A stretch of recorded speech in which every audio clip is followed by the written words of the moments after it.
जगमजग सपना में अवसर रोज सनम। कल की बलवान बोला ले, कल की बलवान बोला ले, गली गली में नाम हो जाई, तोहरे बिना मन न लगाई, तोहरे बिना मन न लगाई।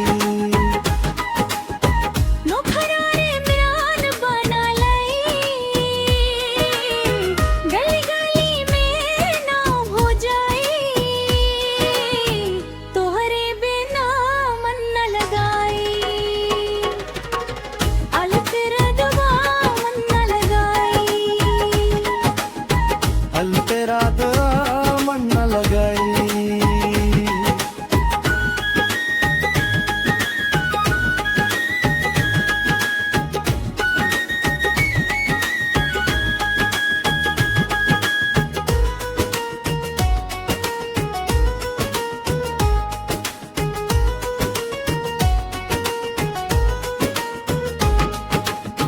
कल की प्लान बना ले राजा जी, घूमे चलब हम तो हेरा संग जी। में बस